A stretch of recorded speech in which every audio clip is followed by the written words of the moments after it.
સ્વામિનારાયણ રે વચનામૃત ગરડા અંત્ય પ્રકરણનું 29મું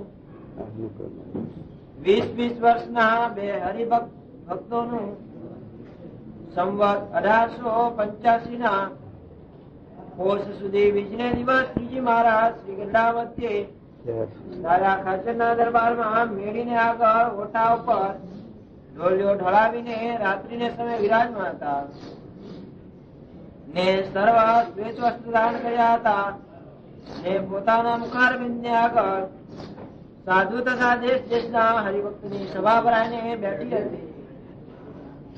પછી શ્રીજી મહારાજે સુખ મુનિને પ્રશ્ન પૂછ્યો છે, બે સત્સંગી છે તેની અવસ્થા 20 વર્ષની છે.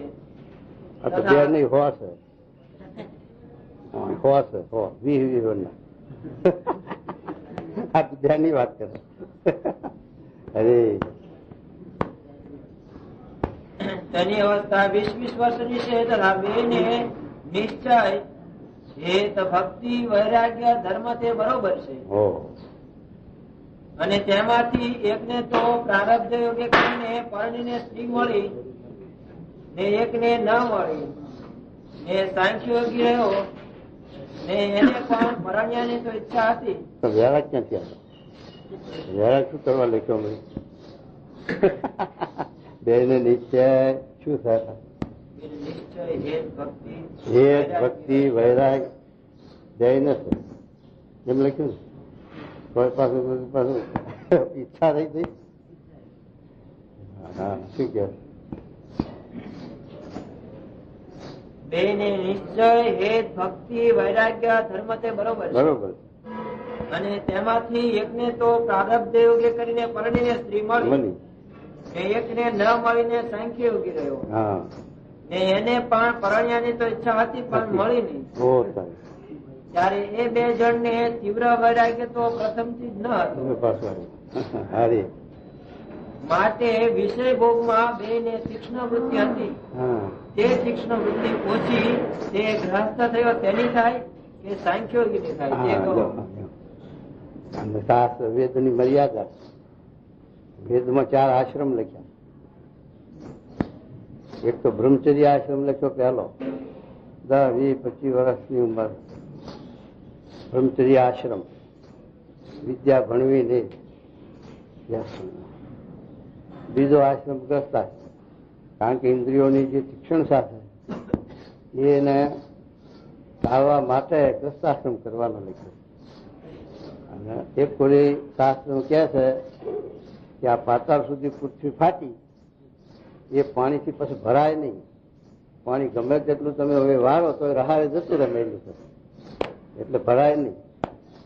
એમ આ વિષયના પાતાળ ફાટ્યા છે તે કોઈ દાડો તૃપ્તિ થાય નહીં. આપણે કરોડો લાખો જન્મ ધર્યા, એમાં અનંત પ્રકારના જન્મ ધર્યા છે. આપણે 84 લાખ યોની છે, 21 લાખની 4 ખાણ, 4 ખાણો છે એમાં 21 લાખ એટલે ઉદ્ભીજ. આ વનસ્પતિ ઉદ્ભીજ કહેવાય. એવી 21 લાખ છે યોની. અંડ ઝીંડામાંથી થનારી 21 લાખ ખાણ, સ્વેદ પરસેવામાંથી થાય એવી 21 લાખ ખાણ. અને જળાયું એટલે ઓર પેલા આ 4 પગા પશુ હોય, મનુષ્ય છે એને ઓર કહેવાય. અને ઓરમાંથી જન્મ થાય તો એના છે એ ચોથી 21 લાખ ખાણ એવી છે. એવી 84 લાખ ખાણ છે. એમાં જીવ અનંત વાર ભ્રમણા કરી. કારણ કે જીવ અનાદિનો છે એટલે ક્યારથી ભ્રમણા કરે છે એનું તો કઈ દફતરમાં હોય નહીં, જાય કોઈ શાસ્ત્રમાં પ્રમાણ ના આવે.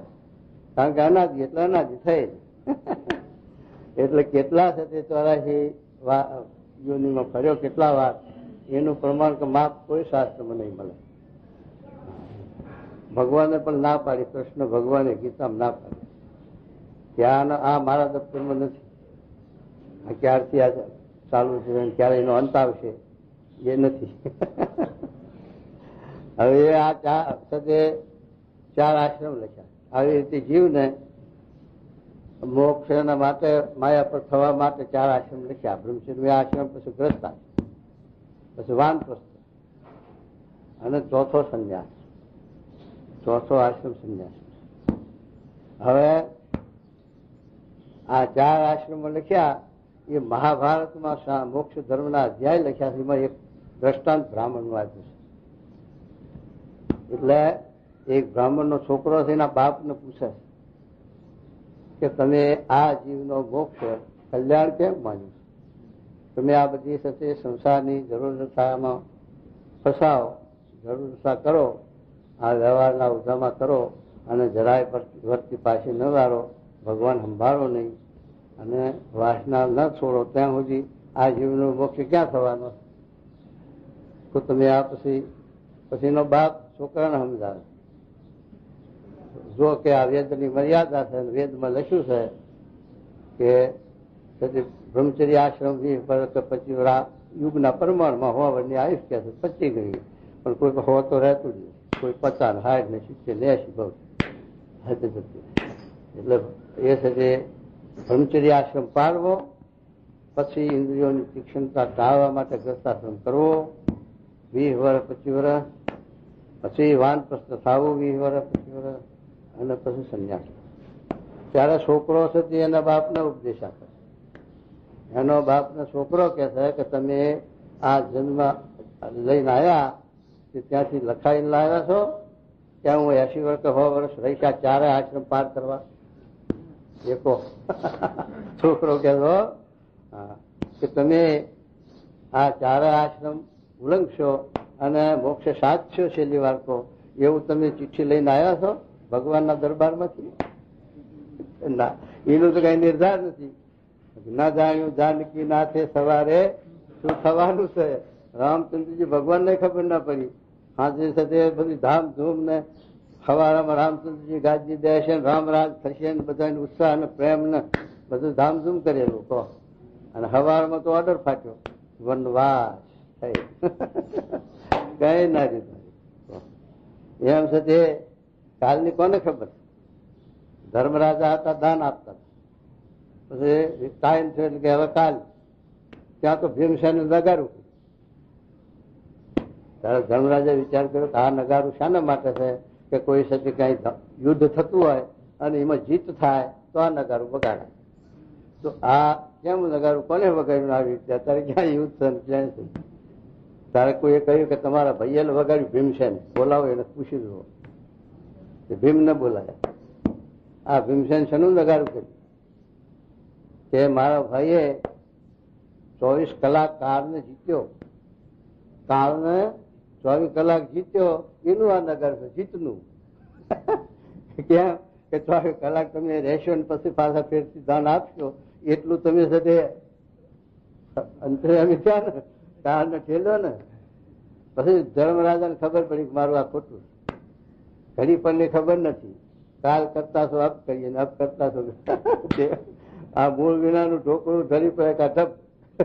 આ ઝાડ વૃક્ષ છે, એના મૂળ પાતારે જાય, પાતારનું પાણી પીવાય છતાં પણ શું કહે છે એનો નાશ થઈ જાય. આપણે મૂળ છે નહીં, આપણે મૂળ ગાલે નથી, પછી આપણે કેટલા વખત રહેવાનું છે? તો એ તો મહારાજે લખ્યું છે 30 અવતાર આ ઘડીના આ ક્ષણમાં મળવું. એનો વિલંબ ગણાતો નથી એવું રાખે તો આ ભગવાન ભજાય મોક્ષ સદાય. આપણે જયારે ભણવું હોય એવું કાર્ય કરવું હોય તો ચિરંજીવી માનવું પડે. ત્યાં આપણે ચિરંજીવી મરવાના જ નથી. તો જ ભણાય. તાજ મળી દઉં કોઈ ભણે ખરો? ના ભણે. અને આ મોક્ષ સાધવામાં આ ઘડી આ ક્ષણમાં મળવું માટે મહારાજે શિક્ષાપત્રીમાં પણ લખ્યું. શ્રીજી મહારાજ બોલે કે ધર્મનું કાર્ય તત્કાળ કરવું અને વ્યવહારનું કાર્ય વિચારીને કરવું એમ લખ્યું શકો. વ્યવહારનું કાર્ય વિચારવું, ધર્મના કાર્યમાં વિચાર કરવો નહીં. કારણ કે ઘડી ચીડી શું થાય? મન ફરે. જો હા પેલો કાશી ગયો દાન કરીને આવ્યો કે આ જેમ પેલા વાણિયા ગીત કરે છે ને મણ ઘી ડાયમંડ ઘી, પણ ઘીનો ભાવ ઠરાયો હોય રૂપિયો કહે ₹1.5. એમાં ગાય નું દાન કરવાનું પાછું ઠરાવે બામણો હવાવી ગાય એમ. પેલો કાશી ગયો 1000 ગાયોનું દાન કર્યું. કાશીને પુણ્ય લીધું. પણ પછી આવતા આવતા ઘેર આવતા આવતા 1,000 રૂપિયા ઉભો રહ્યો. એટલું મન આ ચોર છે, મન ચોર છે. હા, પછી મન પાછું ફરી જાય. જો તરત ના કરવાનું ફરી જાય. આ સ્વામીને આપણે 500 રૂપિયા ભેટ કરવી પણ ના ના 500 તો કાંઈ નહીં, આ બધું દેશકાળ એવા છે આપણે ખર્ચો બહુ છે વ્યવહારમાં, 500 તો નહીં દેવા, બહાર દેશી હતી એમ કરતા કરતા 5 રૂપિયા એનું ભોર. આ મન એવું છે, મનનું જબરું કામ છે. એટલે મહારાજ વચનાવતમાં આપણને એ સમજાવે છે કે આ બે ભક્તો હોય, એક ભક્ત બેને તો નિષ્ઠા મહિમા હેત તો છે ભગવાન વિશે સત્ય વિશે, પણ એકને ગ્રસ્તાશ્રમ કર્યો, સહેજે સહેજે એને શ્રી મળીને ગ્રસ્તાશ્રમ કર્યો, અને એકને ઈચ્છા તો હતી પણ મળી નહીં તો બ્રહ્મચારી. તો બે માંથી કોની વાસના ના પૂછાય, કોની ટળે? આ તો છે જે એનો કઈ મેળ સંસ્કારની વાત છે. સંસ્કારો છે પૂર્વના, એ પ્રમાણે એની લાઈન એનું કાર્ય હાલે.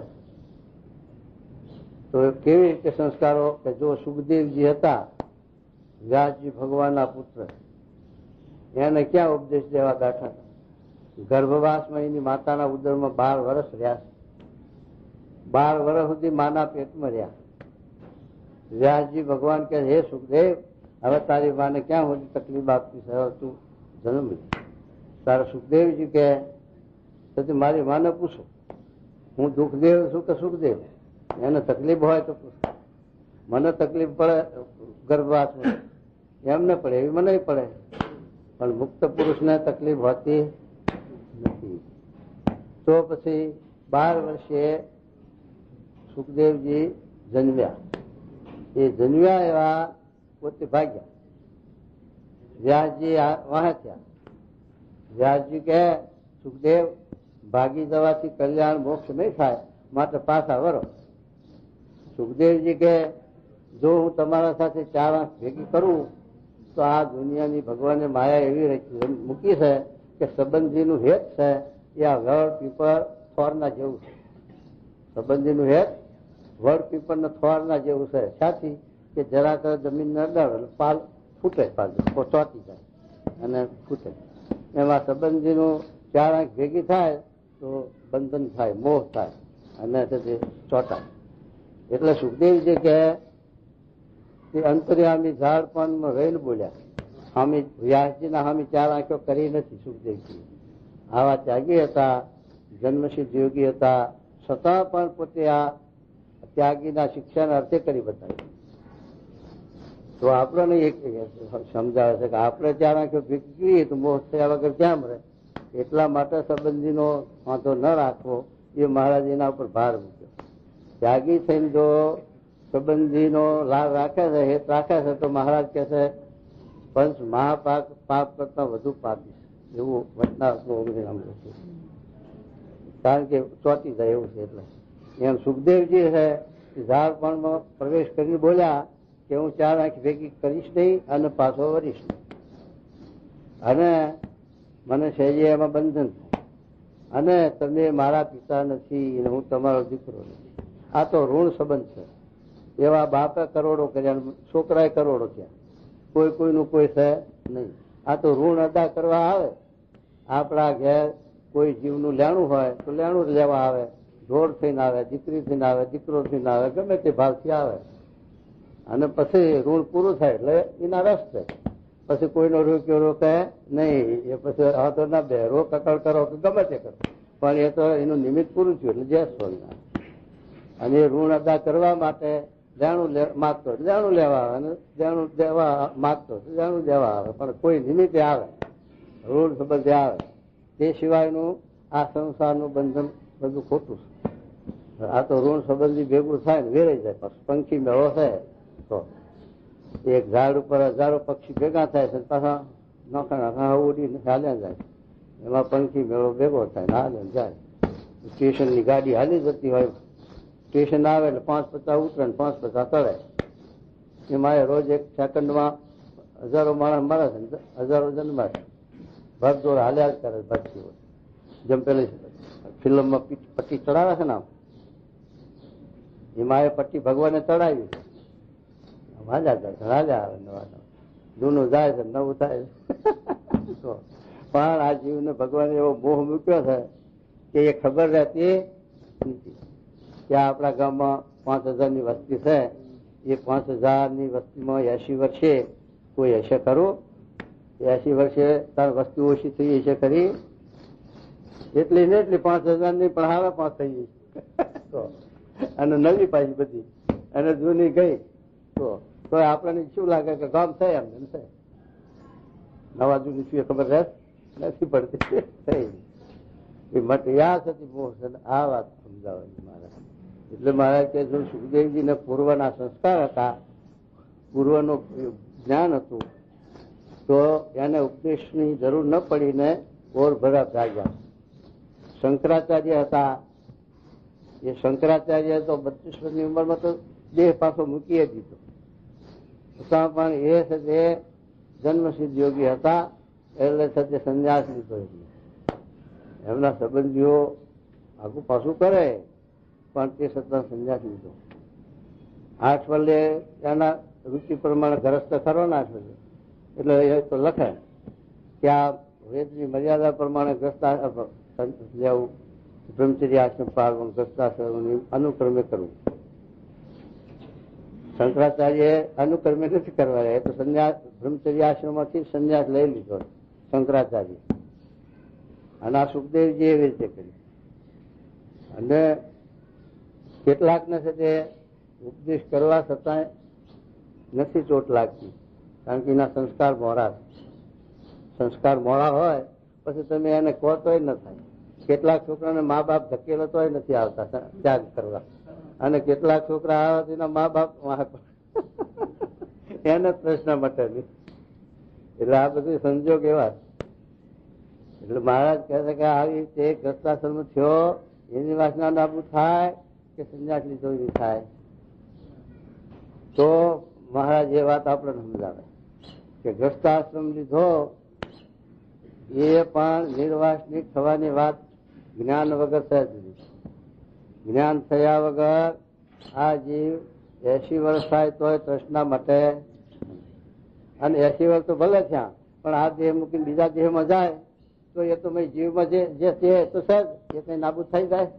જીવમાં જે કારણ શરીરમાં વાસના છે તે અજ્ઞાન છે, એ ઉભું રહેવાનું છે. એ તો ગ્રસ્તાશ્રમ કરો તોય પણ જ્ઞાનની જરૂર છે, અને ત્યાગાશ્રમ કરો તોય જ્ઞાનની જરૂર છે. બેયને જ્ઞાનની જરૂર છે. જનક રાજા હતા, સુખદેવજી હતા. સુખદેવજી ત્યાગી અને જનક ગ્રસ્ત. આ બે છે ગ્રસ્તાશ્રમ એના ત્યાગી, બે ની વાત લીધી. હવે સત્ય સુખદેવજીના બાપ તો ભગવાન વ્યાસજી, અને જનક રાજા રાજમાં હતા. પછી જનક રાજાને પૂર્વના સંસ્કાર તો હતા, જ્ઞાની હતા. સુખદેવજીને પૂર્વના સંસ્કાર હતા અને જ્ઞાની હતા, પણ 3 પ્રકારના મુક્ત લખ્યા: જીવન મુક્ત, વિદેહી મુક્ત અને કૈવલ્ય મુક્ત. આ 3 પ્રકારના મુક્તના શાસ્ત્રમાં ભેદ લખ્યા. એમાં જીવન મુક્ત સુખદેવજી હતા અને જનક સાથે હતા જીવન મુક્ત. પણ વિદેહી મુક્ત થવું એ અધૂરું હતું. તો બે ને કેવો સંજોગ બન્યો, ભગવાને કેવો ગોઠવું. જનક રાજા હતા, એ રાજા રાજ કરતા હતા. એમાંથી એમને સપનું આવ્યું, રાતે ઊંઘ્યા હતા, સપનું આવ્યું તો જાણે મારા ઉપર કોઈ રાજા ચડી આવ્યું અને મારું રાજ છીનવી લીધું અને મને પહેર્યા લુગડે કાઢે. એ હું ચાલ્યો કે કોઈ ગામ આવ્યું, ત્યાં ભૂખ, પછી ભિક્ષા માગવા ગયો ગામ. એ બધા ભિક્ષા માગી ગામમાંથી અને બધું ભેગું કરી અને એક ઠેકાણે બેસીને જળાશય પાણીનો આધાર હોય ત્યાં બેસીને હું આ જમી લઉં એ સંકલ્પ કરે છે. એમાં છે તે આ ઢોર બાસતું આવ્યું અને હડફેટમાં લીધા તે છીબડું ફોડી નાખ્યું, બધું થયું. આવું બધું થયું અને પછી આંખ ઉઘડી ગઈ, સપનું જતું રહ્યું. ત્યાં પેલો પટ્ટાવાળો એમને બોલે, મિથિલા નરેશ ને ઘણી ખમમાં ગાજ્યા એટલે સળી પોકારવી પડે. તો જનકના વિચારમાં પડી ગયા કે આ સળી પોકારે છે એ સાચું છે કે આ સાથે સ્વપ્નમાં માગી ખાધું એ સાચું છે કહો. પછી ઋષિઓને બોલાયા, બધા ઋષિઓ ભેગા કરે તો આ સાચું કે આ સાચું. ઋષિઓ વિચારમાં પડે શું આ ના શું મફમ કે એટલે જો ફોડ પાડે તો ખબર પડી જાય, પણ ફોડ પાડે નહીં અને સાથે આ શબ્દ પ્રશ્ન કરે આ સાચું કા સાચું બોલો. પેલા બચારા કઈ વિચારમાં પડે ને ઉત્તર ના દે એટલે બેહાર અટકમાં અહીં બેહો રાજમાં ઘેર જવાનું નહીં. ત્યાં કેટલા ઋષિઓને ભેગા છે. પછી પેલા અષ્ટાવક્ર ઋષિ હતા, એની ઉંમર તો 8 દફા, પણ એને એની માને પૂછ્યું મારા પિતાશ્રી ક્યાં? તો એને કહ્યું કે જનકના દરબારમાં છે અને જનક બધા ઋષિઓને બોલાવે છે અને પ્રશ્ન કરે છે, ઉત્તર ના આપે તો અટકમાં બેહારે છે એટલે ક્યાં છે? તારા અષ્ટાવક્ર ઋષિ કે મારે જવું છે. તો એની માં ના પાડે કે તું જઈ શું કરીશ, અને તું જઈશ તો તને બેહાર છે ત્યાં અટકમાં, મારે તો તું રવા દે કે ના જવું છે મારે. એટલે અષ્ટાવક્ર ઋષિ જન્મસિદ્ધ યોગી હતા. ત્યાં એમની માતાને ઉદરમાં હતા ત્યાં એને જ્ઞાન હતું. એના બાપ હતા એ શાસ્ત્રના શ્લોક ગૂંચતા હતા. શ્લોક એમાં ભૂલ આવી તો એનો છોકરો અષ્ટાવક્ર એની માતાના ઉદરમાં રહે ભૂલ કાઢી. આ શાસ્ત્ર આખ્યાન હતું. એના માના પેટમાં રહે ભૂલ કાઢી એના બાપની. ત્યારે એના બાપને એમ થયું કે મારા હાથે હાથ મારા પેટમાં મારી ભૂલો કાઢ્યા શું કરી એ છોકરાને શ્રાપ દીધો. જો જા અષ્ટાવક્ર થઈ જાય, એનો શરીર કઢંગુ થઈ ગયો. અષ્ટાવક્ર એટલે હાથે વાંકા શરીર સદરૂપ આવું થઈ ગયું. હવે અષ્ટાવક્ર ઋષિ એની માને કહીને ત્યાં દરબારમાં જનકના દરબારમાં જાય. ત્યાર પછી અષ્ટાવક્ર કોઈ માણસ આવે તો આપણે બધાને શું આવે કે ના આવે? સદરૂપ એવું માણસ આવે ચીંગણું આવું અમારા સારંગપુરમાં છે, 60 વર્ષનો છે પણ આવડો છે કેમ ના? હવે સતી પછી જનકના દરબારમાં જાય છે અષ્ટાવક્ર ઋષિ. ત્યાં બધા હાશ કરે, હસે છે બધા જનકની સભામાં. જનક પણ હસ્યા. પછી અષ્ટાવક્ર ઋષિ હસ્યા. ત્યારે જનક પૂછે છે કે આ બધા તો તમારો આ દેદાર જોઈને હસ્યા, પણ તમે શું જોઈને હસ્યા? એ તો ત્યારે પછી અષ્ટાવક્ર ઋષિ શું કહે છે કે હું એમ હસ્યો કે જનક રાજા જ્ઞાની પુરુષ છે અને જનકની સભા હોય, દરબાર સભા ભરાઈ હોય, જ્ઞાની જ બધા ભેગા થયા હોય. જનક જ્ઞાની છે તો એના સભામાં બધા જ્ઞાની જ હોય, પણ મને એમ થયું કે જ્ઞાનીઓમાં કોઈ નથી, બધા ચોંબડિયા છે. ત્યારે જનક અરે ઋષિ આમ કેમ બોલો? ત્યારે કે તમને મારા આ દેહામી દ્રષ્ટિ જોઈ ને, મારા જ્ઞાનની કઈ તમને ખબર છે કે જ્ઞાન આત્માહામી દ્રષ્ટિ છે? આ દેહામી દ્રષ્ટિ છે માટે ચોંબડિયા. આત્માહામી દ્રષ્ટિ નથી તમારી. જનક વિચાર કર્યો મારું છોકરું છે પણ લાગે જબરું. પછી તો દરબારમાં લઈ જઈને ગાદી બેહાર્યા ઋષિ અષ્ટાવક્ર. અને પછી જનક પૂછ્યું કે આ સાચું કા સાચું બોલો? તારા અષ્ટાવક્ર ઋષિ તો જાણી ગયા, સમજી ગયા, એનો મરમ સમજી ગયા. તારા અષ્ટાવક્ર ઋષિ કહે છે હે જનક રાજા, જો આ સાચું માનતો હોય એ સાચું, આ ખોટું માનતો એ ખોટું, બે ખોટા. કારણ કે પેલું તું આંખ મિચાયેલી હતી ને ઊંઘી ગયો હતો, ત્યારે તને સપનું આવ્યું ત્યારે બધું દેખાતું તું મૂર્તિમાં. તને કાઢી મૂક્યો, છીબડું માગી ખાધું, ટુકડા બધું દેખાતું, પણ આંખ ઉઘડી ગઈ એટલે એમાં કઈ હતું? તારી એ સપનું હતું ખોટું? ખરું. તારા આ તારી સળી પોકારે છે બરોબર, તારી આંખ ઉઘાડી છે ત્યાં સુધી આ તારી મિથિલા અને આ તારી સળી પોકારે છે, આ બધું તારો રાજ દરબાર, પણ આંખ મીચાશે એટલે તને પછી આ તારું છે મિથિલા? બોલ ના, તારે નથી. તો પછી આ સપનું નહીં? એ સપનું ના એ સપનું, બે સપના, બે ખોટું, એક રહેવાનું નથી. સપનું જે આવ્યું તે અને આ નથી રહેવાનું. આ સપનું છે એ તારા મનમાં 80 વર્ષ 100 વર્ષની આયુષની માનતો હોય, પણ બ્રહ્માનો આંખનો પલકાર હોય ને, બ્રહ્મા આંખ મીચીને ઉઘાડે એટલામાં આપણા 666 વર્ષ જાય.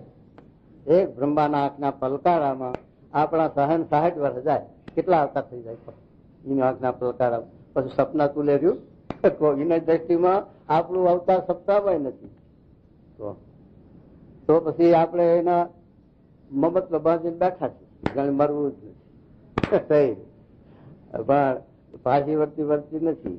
છેલ્લા વખતે આપણે પાછી વર્તી વારીને ભગવાને આપણે દાળ રોટલા આપ્યા હોય તો પછી આપણે ભગવાનની બંદગી કરી અને આત્માનું કંઈક પાછું કરી લઈએ. આત્માનું શું દેહના માટે કરે, આત્માની હવેલી બાંધે, બંગલા બાંધે, 10 લાખનો બંગલો, મોટરો, પણ રહેવાનું નિર્ધાર નથી. પણ બંગલામાં પ્લાસ્ટર કરીને ટાઇલ નાખીને તૈયાર કરે ત્યાં સુધી આંખી ત્યાં જ્યાં ભલે ભાઈ પાછા ત્યાં બંગલામાં રહેવા આવતા હશે મને લાગે, બીજો જન્મ કરી આ 4 જાત આવે ને એમ. તો મારે કે બે એ સપના એમ સજે જનક રાજા સુખદેવ હજી જયારે ભાગ્યા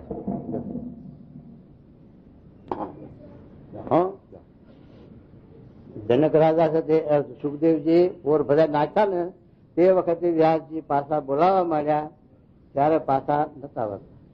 ત્યારે પછી વ્યાસજીએ કહ્યું હે સુખદેવજી જો જાઓ તો ભલે તારે પછી જાઓ, પણ જાઓ તો ગુરુ જનક જેવા કરજો. જનક ગુરુને કરજો, બીજા ગુરુને કોઈને કરતા નહીં અને બીજા ક્યાંય ભેખડે ભરાતા નહીં. સુખદેવજીએ વિચાર કર્યો કે મારા બાપુએ કહ્યું કે જનક પાસે જઈએ તો હું જનક પાસે જઉં. તો જનક રાજા છે તો સુખદેવજી ત્યાં જાય છે જનકના દરબારમાં. ત્યારે તો કચેરી ભરેલી અને મોટા મોટા અમલદારો, મોટા શેઠિયાઓ, મોટા બધા જનકને બેઠેલા રાજસભામાં. સુખદેવજી આવીને ઉભા રહ્યા દિલ્હી દરવાજે. સુખદેવજીએ વિચાર કર્યો હું તો માયાથી ભાગીને જંગલમાં વનમાં જવા માટે નીકળ્યો છું અને આ તો જનક તો વ્યવહારમાં રાજ વૈભવમાં ગૂંથાણો છે. હવે એના પાસેથી મને મોક્ષ ક્યાંથી મળવાનો? એમનો મોક્ષ નથી. એટલે જો એમને પણ આ વ્યવહારની દ્રષ્ટિ આવી એટલે જીવન મુક્ત. જો એ વ્યવહાર જનકનો ન દેખાયો હોત તો વિદેહી હતા. અને જનક રાજાને અષ્ટાવક્ર ઋષિનો દેહ ભાવ આડો આવ્યો, ત્યાં દેહ દ્રષ્ટિ થઈ, ત્યાં જીવન મુક્ત, વિદેહી નહીં. જય ગુરુ ગુરુ પધારો. એટલે પછી સુખદેવજીને ત્યાં દરબારમાં દિલ્હી ઉભા સંકલ્પ થાય છે. ત્યાં જનક રાજાએ જાણ્યું કે જનક આ સુખદેવ ને આ મારો બધો વૈભવ દ્રષ્ટિમાં આવે, મને વૈભવ અડ્યો નથી, હું વિદેશી. તો આડો આવે. પછી આને સમાધિ કરાવી, સુખદેવજીને સમાધિ કરાવી, દિલ્હી ઉભા છે સમાધિ કરાવી અને પાછો આંબો દેખાડ્યો. આંબા ઉપર કેરીઓ બધી. પછી સુખદેવજીને મન થયું કેરી લેવાનું. આમ ઝૂંટ મારવા જાય ઊંચા થઈ, ત્યાં પેલું દરવાજા બારણાનું બહાર આ ભીટકામ. તારા જનક બોલ્યા આ સુખદેવ શું થયું? આ કેરી હાથમાં ના આવી ને. ત્યારે સુખદેવજીને એમ થયું કે જનક રાજા મારું મનનું જાણી ગયા માટે કઈક થાય. પછી દરબારમાં જાય છે. દરબારમાં રાણીવાસમાં ઉતારો આપે છે. પછી સુધી રાણીઓ પીરવવા આવે છે. સુખદેવજી જમવા બેઠા અને રાણીઓ બધી વારાફરતી અચેક વાનગી લઈને પીરવવા આવે. પણ ભગવાને એવી ખૂબી કરી કે માથા ઉપર પથ્થરો, એવો 50 મણ વજનના જેવો પથ્થરો અને ઉત્તરની આવી પાતળી દોરડીથી બાંધેલો દેખાય. સુખદેવજીનો વિચાર આવ્યો કે આ પથરાના આધાર નથી કશું, જરા કાંટા દોરડી બાંધેલો છે તરાગડે, હમણાં પડે તો આવા વિચારમાં ભયમાં પથ્થર આમ જોતા જાય ખાતા જાય. તો પછી જમીન ઉઠ્યા ત્યારે જનક રાજા પૂછે છે કે હે સુખદેવજી તમે શું જમ્યા? કે મહારાજ મને કઈ ખબર રહી નથી, ક્યાં ગયા તા નથી ખબર રહી. ખાધું કેવી રીતે? ખાવાની ક્રિયા તો કરીને પેટે ભરાનું, પણ મને એમાં ભાન ના રહ્યું કે ખાટું છે કે ખારું છે કે ખાધું કે નથી. પણ મારી વર્તી આ પથરામાં હતી.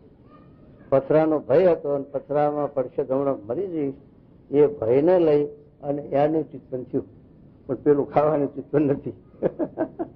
એ જનક રાજા એને સમજાયું કે જો તારે હું આ રાજમાં છું, રાજ કરું છું, રાજ વૈભવ આ બધો કારભાર ચાલે છે, પણ એ બહાર છે. મારા અંતરમાં તો એક ભગવાન છે. હું કાળને દેખું છું. મારા માથે જે કાળ છે એને હું ભારું છું. એના ભયને લઈ અને મેં ભગવાનમાં વર્તી જોડી.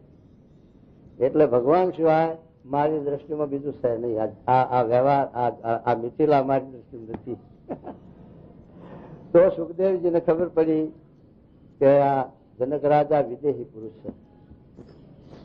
વિદેહી કેમ કહેવાય છે કે બે વાણિયા બે જતા હતા. આ જનક વિદેહી કહેવાય છે. રાજમાં વેચાણો છે, વૈભવમાં બધા બંધાણો છે. તે આપણે પૂછીએ તમે વિદેહી કેમ કહેવાશો? એક વાણિયો કે ના પૂછાય. રાજા વાજા વાંદરા ક્યાંક મારી પકડે તો ના પકડે. આ ક્યાં આપણે ગુનો કર્યો છે, ચોરી કરી છે, પકડે. હાલો બે યા એ જનક રાજા તમે વિદેહી કેમ કહેવાશો? કોઈ હાજર પોલીસ સાહેબ આને જેલમાં પૂરી ગયું. તરત જ પેલો વાળ્યો કે હું નતો કહેતો રાજા વાળા ફરી લીધું ને પછી ઓર્ડર કાઢ્યો. કાલ બપોરે તમને ફાંસી ચડાવવામાં આવે. કાલ બપોરે હો. પછી આવો મકાન હતું, બંગલામાં ઉતારવા છે. બંગલામાં તો બધું વૈભવ હતો. એ સુખ સજાઓ હતી. ગાદલા આવા ઊંચા અને પાણીના કુલર અને બધો વૈભવ. હાથવાની રૂપડી થાળ આવે ગરબા જમવાનું. પણ ઓર્ડર કરેલો કે કાલ બપોરે ફાંસી. પછી ખાવાનું ભાવે, ઊંઘ આવે. હાથ આવડું ગાદલું હોય તો શું કામનું? ઊંઘ ના આવે. એ સાથે બે જણા આખી રાત વિચારમાં, ચિંતામાં અને રાત કાઢી. પેલો કે ભાઈ હું નાખ્યા તો રાજાને ના સતાવાય અને આ પૂછી નાખ્યું અને હવે આપણે ફાંસી બપોરે. બે જણા ચિંતામાં બચારા ખાય નહીં, પીવે નહીં, ઊંઘે નહીં. અને સવાર પડી. જનક રાજા બોલાવો પેલા લોકોને, એને ફાંસી તૈયાર કરી. બોલાયા તે પેલા તો જરૂર જાય. બોલો તમે આ સાથે ઊંઘી ગયા ત્યાં સુધી શું તમે જોયું? કે ફાંસી, બીજું કઈ ભારે નથી.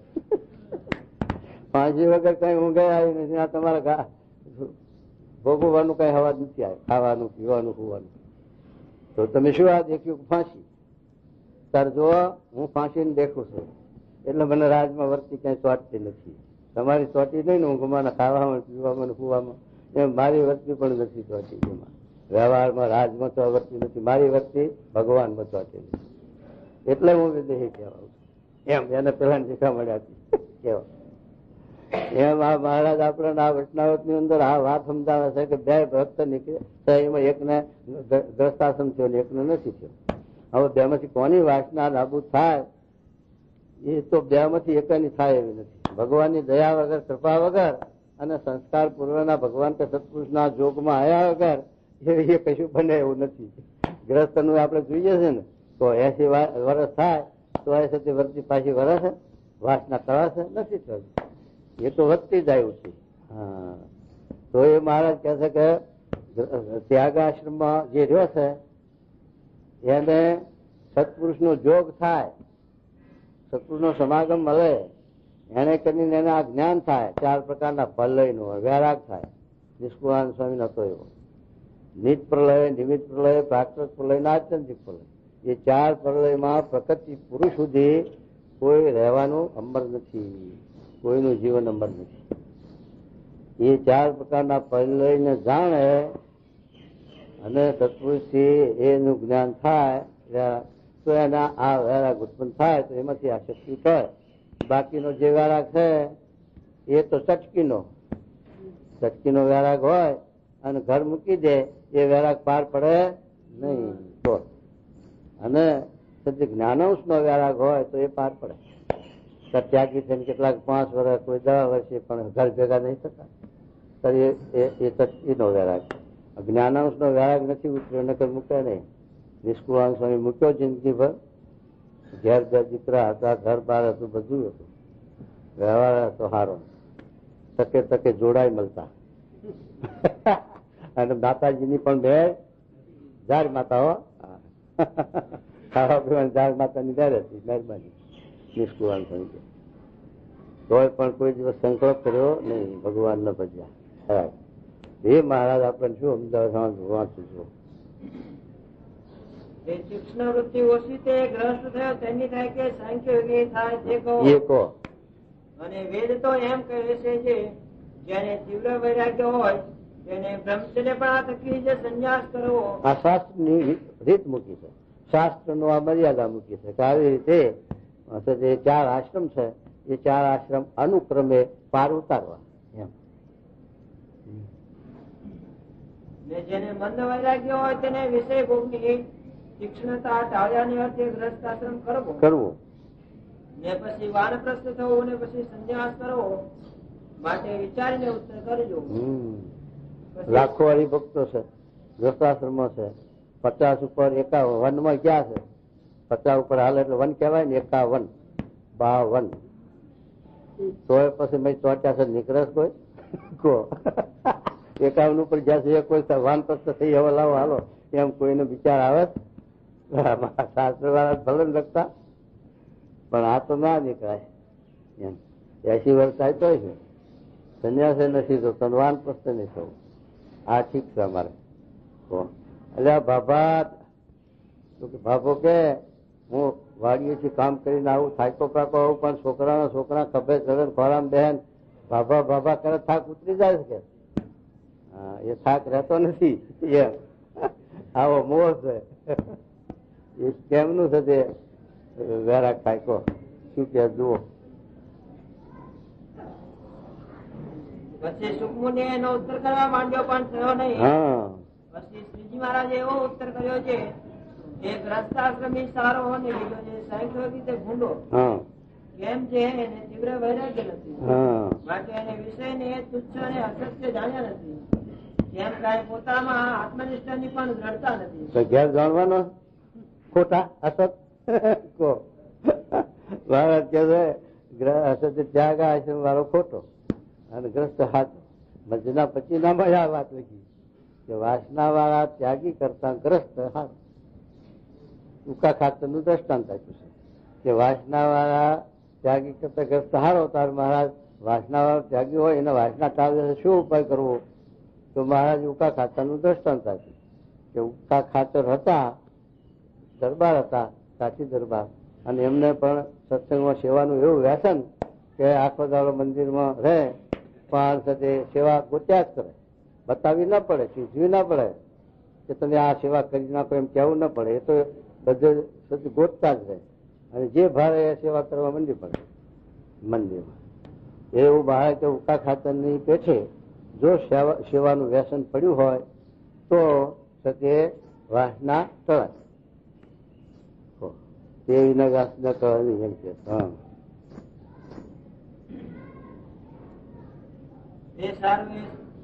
માટે એને વિષયને તુચ્છ ને અસત્ય જાણ્યા નથી. જેમ કાંઈ પોતામાં આત્મનિષ્ઠાની પણ દ્રઢતા નથી. એ સારું એ સત્સંગ થી બહાર જાય ને વિષયનો યોગ થાય તો બંધાઈ જાય. જો વિષયનો યોગ ના થાય તો સત્સંગની પાછી લાલચ રાખે. જ્ઞાનાંશ નો વૈરાગ હોય તો ગમે ત્યાં જાય તો બંધાય નહીં. નિષ્કુળાન સ્વામી જેવા હોય કે એવા હોય એને બંધન ન થાય એવો વૈરાગ જ્ઞાનાંશ નો એમનો. પણ અમારા એક ચિત્ર ભાનુ હતા જૈન ના સાધુ, પછી અમેરિકા ગયા અને ત્યાંનો રજોગુણ ભાર્યો તો પૈણી ગયા. મોટા સિદ્ધ હતા તોય લઈ ગયા અને ગ્રસ્તાશ્રમ કરી નાખ્યો. આવો તચકીનો વૈરાગ આવું કરે એમ. જો શું કે વિષયનો યોગ થાય તો બંધાઈ જાય ને, જો વિષયનો યોગ ના થાય તો સત્સંગની પાછી લાલચ રાખે સત્સંગમાં આવે. અને જે ગ્રહસ્થ છે તેને 6 મહિને સંતના દર્શન થાય તો પણ સમાસ રહે. માટે મંદ વૈરાગ્ય વાળાને ત્યાગ કરવો એ ઠીક નથી. ત્યાગ તો તીવ્ર વૈરાગ્ય વાળાને કરવો તે ઠીક છે. મહારાજ આમ કે તીવ્ર વૈરાગ હોય એને પછી ત્યાગ કરવો વાંધો નહીં, પણ જેને વૈરાગ નથી તીવ્ર અને ત્યાગ કરે તેનો ત્યાગ ભાર પડે નહીં.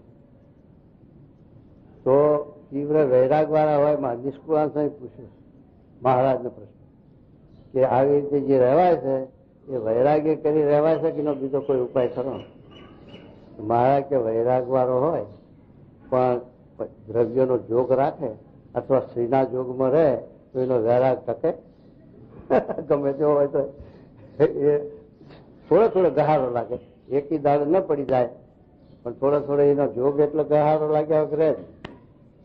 પણ મહારાજ કહે છે જો નિયમ હોય કે ત્યાગી સ્ત્રીનો અષ્ટ પ્રકારે ત્યાગ, તો સત્ય એ ઉદ્ભવે નહીં, કારણ કે એનો જોગ નહીં. પણ બહાર મોઢું કાઢી ગયા એટલે તરત એનો સત્ય સંકલ્પ ઉપડે. પાછ બેઠા છે ત્યાં સુધી વર્તીઓ પાછી, પણ અહીંથી નીકળી બહાર દરવાજા બહાર જઈને પછી આમ જોયા કરીએ તો પછી મન તરત ના કરે. તો એટલે એ કાચો વૈરાગ. વૈરાગ ગમે તેવો હોય તોય પણ નિયમ જો લોપ રહે તો વૈરાગ રહે નહીં. એટલે મહારાજ સમજાવે. લો પંડિતજી મહારાજ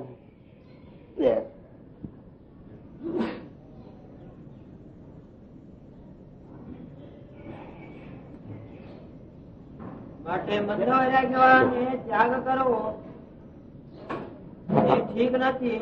ત્યાગ તો તીવ્ર વૈરાગ્યવાળાને કરવો તે ઠીક છે. અને મંદ વૈરાગ્યવાળો ત્યાગ કરે તો એનો ત્યાગ દેહ પર્યંત ન બેરે. વાહ, શું કે છે મંદ વૈરાગ વાળો? વર્ષે 2 વર્ષે 10 વર્ષે તેના ત્યાગમાં વિશેષ જરૂર પડે. જ્ઞાનોશ નો વૈરાગ ન હોય, સમજણ ના હોય અને ત્યાગ લીધો હોય 1, 2 વર્ષે 5 વર્ષે 15 વર્ષે પણ એને પડ્યા વખત આવે તો. અમારા તાજપુરમાં છે ઠાકર છે સ્વામી જોગી પ્રમુખ સ્વામી ભેગા એમની જોડમાં જોડિયા તરીકે 13 વર્ષ રહ્યા તો ઘેર બેઠા છે. અને છોકરાના કુણીઓ ખાય છે, છોકરાના ઠોહલા ખાય. એ વૈરાગ આવો રહેવાય નહીં. અમારા આ કેરી અને પટલ હતા અને ઘરમાં કંકાસ થયો, બાજુ છોકરાને બૈરાને કંકાસ કર્યો. પેલા કંટાળ્યા કર્યો હવે આ સંસાર એમ કરીને ઉપડ્યા. અક્ષરાનંદ સ્વામી હતા સાધુ, એમના ભેગા જ તે સ્વામી હવે ઘર બાંધીને આવ્યો, હવે કંટાળ્યો, હવે નથી જવું ગયા કોઈ દાડો, હવે ત્યાં ત્યાગી થઈને તમારે ભેગું રહેવું. એમ કે સારું અમારે ભેગા ફરો પછી ત્યાગી કરશું. ઠીક સારું. એમ કરતા કરતા ફરતા સ્વામી હારે ફરે ગામો ગામ, અને પછી તો ગામો ગામ લાડવા મળે, રસોઈઓ મળે, ધામધૂમ. પછી શું વાંધો, પછી સ્વામી હારે ફરે ને લાડવા ટટકારે મજા કરે. પણ પછી મહિનો થયો, 2 મહિના થયા, પછી તો ઘર સાંભળ્યું બાપલા. હા, ઘર સાંભળ્યું. હા, પછી જમવા બેઠા, સ્વામી પીરાતા હતા. પછી જમતા જમતા વિચાર થયો, આંખમાંથી આવું પડ્યું, રોવા મંડી પડ્યા. હા બધું જોવા પડે, વસ્તી બીજે ન જાય. હા, શું છે વારમાં વસેરું નહીં, વાર તરે ને લડી તકરાતી હોય ઘોડું લઈને જાઓ, પણ વાર વસેરું હોય તો ઘોડાની વર્તી. એમ સભામાં છોકરું નહીં, સભામાં છોકરું જાય હવની વર્તી હા જાય, પછી વર્તી તૂટે કથામાંથી. વારમાં વસેરું ને સભામાં છોકરું. આ તો કેવું કઈ નહીં આપ્યું. આ તો બધા વિદેશી શબ્દ. શું થયું વાત આવી કહો? હા બસ. તો પછી ખાવા બેઠા હતા, આંખમાંથી આવું આવ્યું. પછી સ્વામી ને કોઈ કયું પાડું છે, સ્વામી આ પટ્ટો રૂવે છે. સ્વામી આવ્યા, સ્વામી કેમ રૂવો છો? કોઈ વધ્યું, કોઈ ભગત વધ્યા, કોઈ સાધુ વધ્યા, કોઈ બ્રહ્મચારી ધક્યા વધ્યા. પછી રોતા રોતા સ્વામી કહે સ્વામી કોઈ વધ્યું તો નથી, પણ એમ રડવું આવ્યું કે હું તો અહીં તમારા પ્રતાપથી આ લાડવા ટટકારું, પણ ઘેર ધમલાની માં શું ખાતી? તો તારો ભલો થાય છે પટાલ, તમારો વૈરાગ પૂરો થઈ ગયો, ઘર ભેગા થાવ જાઓ. તો વૈરાગ પૂરો થઈ ગયો. એમાં આ વૈરાગ એવો હતો કંકાસ, સચકીનો જ્ઞાનનો નહોતો. જ્ઞાનાંશનો વૈરાગ હોય તો ફરીનું ના હતો, પણ આવો સચકીનો વૈરાગ હોય એ ખુવાર કરે, ક્રોધે કરજે. એવી રીતે જો ત્યાગ કર્યો હોય તો એ ત્યાગ પાર ન પડે. સમજી વિચારીને ત્યાગ કર્યો હોય તો એ ત્યાગ પાર કરે. એ મારા કહે છે શું કહે છું સાંભળો. ત્યારે સુખમુનિ આશંકા કરી છે, હે મહારાજ મંદ વૈરાગ્ય વાળો ત્યાગી છે તે સંત થકી ભગવાનના મહાત્માની વાત સાંભળે અને પછી તો તે મનમાં વિચાર કરે તો શું એને તીવ્ર વૈરાગ્ય ન આવે? આ સુખ સ્વામી મહારાજ ને કહે છે, મહારાજ પ્રથમથી તો કોઈને વૈરાગ હોતો જ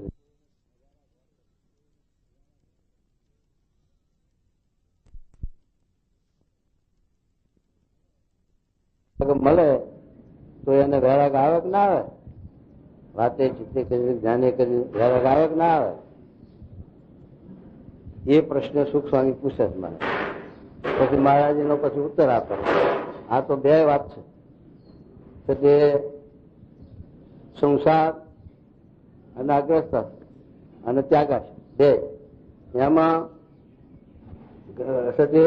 બે એમાં લાકડથી લાડુ ખાય એ પછતાય ને ના ખાય એ વ્યવહાર ભોગ્યો હોય અને વ્યવહારમાં રહેતો એમ થાય કે અમારા સુખિયા થઈ ગયા, કઈ ચિંતા છે? આ દેશકાળમાં કઈ ભાવ પૂછવાની, ઘઉંના શું ભાવ છે, ઘીના શું ભાવ છે, તેલના ગોળના આ કપડાના ભાવ શું છે એ પૂછવાનું છે અમને? અને તમારે કેટલી પકડ? હા, આ બજારના ભાવ ફાટ્યા છે, કાપડ ક્યાંથી પૂરું કરીશું ઘરમાં, આ ક્યાંથી ઘી લાવશું, એમ કરી વિચાર હો આવે. પણ અમને કઈ વિચાર કરો તો એ અસર તમને એમ થાય કે મારું આ ખાટી ગયા ને આપડે એ શું જાણે કે મારું આ સંસારિયા કેવા એ સુખ માણસ ઘરમાં બૈરા છોકરાને આનંદ કરે, આપડે રહી ગયા લાકડ ચીલાડું કાય બસ્તર અનુભવ આમ થશે. મોટરો ફેરવતા હોય ત્યારે એમ થાય કે મારું આપડે રહી ગયા. એટલે પેલો લોરી વાળો લાડવા કરી વેચે. લાડવા છે ને કરેલો લાકડાનો વેર હોય ને એને ભેગો કરેલો પલાળી એ લાડવા લાકડથી લાગે. પછી પેલો કે એ પૈસો તે લીધો, એક પૈસા લીધો પણ પૈસો છૂટી પડ્યો. વેરનો લાડો કઈ મોટા મેલાય એને પસ્તાવો છો કે પૈસો મારો જો, પણ ના લીધો એને પસ્તાવો થયો કે મારું એક પૈસા સારું કાંઈક તો માલ હશે ને ભાઈ, એક પૈસા મારે લેવાનો એટલે બેહીને પસ્તાવો. એમાં આ બેહીને પસ્તાવો થાય. જો અનુભવ ના લીધો હોય એને અનુભવ ના થાય, અનુભવ થાય પછી વાંધો નહીં એમ. તો મહારાજ આ સુખ સ્વામી પૂછે છે, મહારાજ શું કહે સાંભળો. પ્રથમથી તીવ્ર વૈરાગ્ય હતો, કોઈકને પ્રારબ્ધ યોગ કરીને જો કોઈકને તીવ્ર વૈરાગ તો પ્રારબ્ધ કરીને કોઈકને જન્મસિદ્ધ થશે. સુખદેવજી જેવા, ધ્રુવજી જેવા અને શંકરાચાર્ય જેવા એવા જે છે તે જન્મસિદ્ધ યોગી, એવા જન્મસિદ્ધ ત્યાગ વૈરાગ તો કોકને જ હોય. બધાને ક્યાંથી હોય કે આ બધા આવ્યા છે વૈરાગથી આવ્યા છે? સાચું કહેજો. પણ એક પ્રેમને લઈને આવ્યા, સ્વામીના સંબંધને લઈ આવ્યા છે, સ્વામીના આકર્ષણથી આવ્યા. વૈરાગ તો કોકને લાખમાં હોય છે. પણ એ સ્વામીના વિશે આત્મબુદ્ધિ થાય, હેત થાય તો એના સંબંધે કરીને આપણને જ્ઞાન થાય, વૈરાગ આવે, ધર્મ આવે, બધું આવે. જો એમાં આપણી વચ્ચે ચોટાડી એમનો મહિમા સમજણીમાં હેત થાય તો એ બધું આ ઉદય થાય. અને એમાં કશાશ એવું ન થાય તો પછી ફૂંકાઈ જાય ઝાડ હશે એ પણ મૂર્ખઈ લાગે, પાણીનો તંગ પડે, કઈ રોગ કવા આવે તો કુમળું ઝાડ નહીં ફૂંકાઈ જતું, એમાં એ કાચા પડીએ જવાય, એમાં કઈ મેળ રસ. ત્યાગ પાર પડવો એ તો સ્વામી કે વખાણ ક્યારે કરવા ત્યાગીના? રાખ થાય ત્યારે, ત્યાં સુધી વખાણ ખોટા એમ. તો શું કે જુઓ પ્રથમથી તીવ્ર વૈરાગ્ય તો કોઈકને પ્રારબ્ધ યોગ કરીને હશે, અને બહુધા તો એમ પ્રત્યક્ષ દેખાય છે જે, અને વૈરાગ્ય ન હતો ને પછી થયો અને વૈરાગ નતો અને થયો. શેને લઈ થયો? કે આ સ્વામીના સમાગમથી, સાધુના સમાગમથી, જોગથી એને આ જ્ઞાન થયું અને ખોટું બગાણું બધું એમ કઈક ને એમ થાય. શ્રીજી મહારાજ મોટા છે એનો તો એમ ઉત્તર છે જે પોતાને વિચારે કોઈ રીતે તીવ્ર વૈરાગ્ય થાય નહીં, અને જો ધર્મ, જ્ઞાન, વૈરાગ્ય, ભક્તિ એ 4 ગુણે કરીને સંપન્ન એવા જે મોટા સાધુ એની સાથે એને અતિશય હેત થાય. શું કીધું કે આવા જે ધર્મ વાળા, જ્ઞાન હોય, વૈરાગ હોય, ભક્તિ ભગવાનની અસાધારણ હોય, આવા જે એકાંતિક ધર્મ વાળા ભગવાનના ધારક એવા સંત, આવા ગુણાતી સંતની વાત કરી. શાસ્ત્રી મહારાજ, જોગી બાપા, આચાર્ય પ્રમુખ સ્વામી છે, એવા પુરુષની વાત કરી મહારાજ કે એવા પુરુષ હોય માયાપરના, અને એનો આ જીવને જોગ થઈ જાય તો એના જોગે કરીને આપણને આ ધર્મ જ્ઞાન જરાક આપણા જીવમાં આવે અને આપણો ત્યાગ પાર પણ પડે અને આ જીવનો મોક્ષ પણ થાય, કલ્યાણ પણ થાય. પણ જો ઉત્તરતાનો જોગ થાય તો એને આ જ્ઞાન સિદ્ધ થાય ને એને પછી પડવા વખત આવે કાચી, પછી કાચી કેરી તૂટી જાય શું થાય? એમાં રહી મીઠું ભરાય. હા, મેથિયા કર્યા. અને પાકી કેરી પડે તો હાથ થાય તો એનું શું થાય? રસ રોટલી, ખાંડ ને ઘી ભળે, બચરા ના થાય. પેલું મીઠું રહી ભરાય બચરાવું. એમ કાચો સત્સંગમાંથી પડી જાય ત્યાર પછી કાચી કેરી જેવું, નહીં ઘરનો નહીં ઘાટનો. અને જો પાકો થાય તો તમારા જેવા હજારો પગમાં કરે, બાપજી બાપજી બાપજી. ઓહો, જો સત્સંગ પાર પડે ને પૂરો થાય તો પછી બાપજી બાપજી થઈ જાય. અને કાચો પડ્યો તો હવે પુણ્યું મારે થઈ ચીન ત્યાગી લે.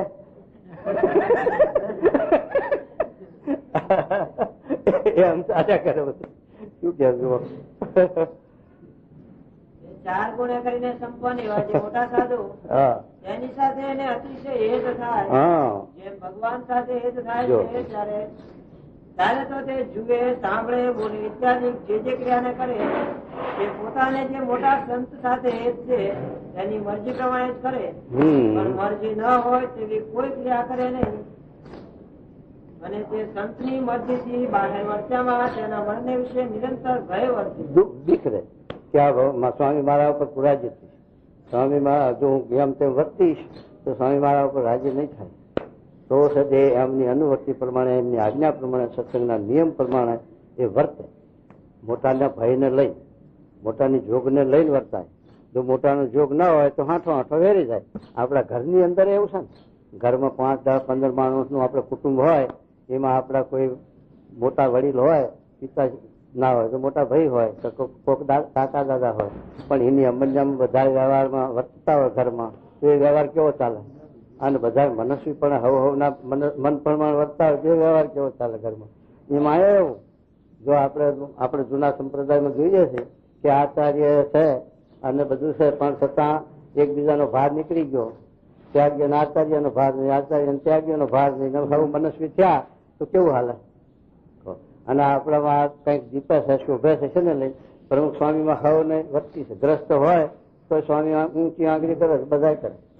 એવો હંપ છે આપણા. એને લઈને આ સત્સંગ જીપે છે, આગળ વધે છે અને સમાજ છે. એ સંપને લઈ હરિભક્ત શું કે ત્યાગી શું કે હરિ પાર્ષદો શું કે ભક્તો શું, એ બધા સ્વામીની મરજી પ્રમાણે, સ્વામીની અનુવર્તિ પ્રમાણે સાથે ભજન ભક્તિ કરે, સેવા કરે, કથા વાર્તા કરે. તો આ 20 શતાબ્દી આપણે કરીએ એ પૈસેથી શોભી, સંપથી શોભી છે, મહિમાથી શોભી છે. બધાને એક ધારી મહિમા કે કેમ મારા રાજી સ્વામી રાજી થાય. અને આપણે દેહને અહીંયા હોમ કરવો, નથી જોઈ રાત કે નથી જોયો દાડો, નથી ઊંઘ ને ગણી કે નથી ભૂખ ને ગણી, અને સેવા હવને કરી તો આ જીતી આવ્યો સમયો. અને હવને આખા હિન્દુસ્તાનમાં જેને જોયો એને આહો થઈ ગયો કે આ તો ભગવાન સિવાય કોઈ કરી જ ના શકે. રાજા પણ ન કરી શકે. ધન છે રાજા પાસે અને સત્તા છે, પણ આવો સંપને પ્રેમ નથી ને, એ ભક્તિ નથી ને, એટલે ક્યાંથી જીતે આવું? એમ રાજા કરે પૈસેથી કરે, નોકર ચાકરથી કરે, નોકર ચાકરના હૃદયમાં આવો ભાવ હોય કઈ? અને આ તો એક બના હવના મનને યાહોમ થઈ. તો એ સમય કેવો જીત્યો એમ આપણામાં જીતે એ સ્વામીને લઈને. અમારા સાથે ભોગીલાલ જીત્ય હતા, રેલવેના મોટા સાહેબ, વડતાલના ચુસ્ત ભક્ત, વડતાલના હતા અને ભોગીલાલ કરીને હતા. અને સાથે પણ આ ઘનશ્યામ સ્વામીને ગયા હતા તીર્થમાં. આ ઘનશ્યામ સ્વામી ગયા, એ તીર્થમાં ગયા હતા, ત્યાં એમને મળ્યા હતા એ ભોગીલાલ. પછી એમણે ત્યાં આ સંતોને જમાડ્યા હતા અને પછી વાત કરી હતી કે તમારામાં જોગી મહારાજ આંગળી ઊંચી કરે તો આખો સત્સંગ આંગળી ઊંચી કરે, અને આ સંપ છે એટલે તમારું જીપર, અને અમારામાં પછી વાંટો વાંટો થઈ ગયું છે એટલે અમારામાં જીપતું નથી. એમ એમને વાત કરી હતી, પૂછી જુઓ ભોગીલાલ ભાઈએ. જો શું કહે છે? હરે અને નિરંતર ભય વર્તે છે. જો હું એમની મરજી પ્રમાણે નહીં વર્તું, જો મરજી પ્રમાણે નહીં વર્તું તો એ મારી સાથે હેત નહીં રાખે. નહીં રાખે. જે સારું નિરંતર તેની મરજી પ્રમાણે વર્તે, માટે જો એવું સંત સાથે હેત થયું હોય, એવું સ્વામી સાથે આપણે હેત થયું હોય અને એમની મરજી ન લોપી શકીએ તો આપણામાં બધા ગુણ આવશે, વૈરાગ આવશે, ધર્મ આવશે, જ્ઞાન આવશે, બધું આવશે. અને જો એમને મરજી વિરુદ્ધ વર્ત્યા તો હશે તો જશે, થઈ ગયું અને પડ્યા વખત આવે પતન. માટે જો એવું સંત સાથે હેત થયું હોય તો વૈરાગ્ય ન હોય તો પણ એનો ત્યાગ પાર પડે. જો વૈરાગ ન હોય, આપણે કુટુંબ છીએ, ઘરમાં 10-15 નું કુટુંબ છીએ, બધાના સ્વભાવ સરખા છે, બધાના ગુણ દોષ સરખા છે કે પણ એકબીજામાં કુટુંબનો સંબંધ છે, લોહીનું હેત છે, તો એકબીજાના સ્વભાવને સહન કરીને પણ કેવા પડી જાય, કોઈ ભાગીદાર કરી દે ને. અને એમ આયા છે તે આપણને વૈરાગ ઓછો હોય, વધુ હોય, વૈરાગ નું કઈ નહીં, પણ જો મોટા પુરુષમાં હેત હોય, આત્મબુદ્ધિ હોય તો છે તે વૈરાગ ને ઓછું હોય તો પણ સત્સંગમાંથી પડે નહીં અને સત્સંગમાં પાર પડાય.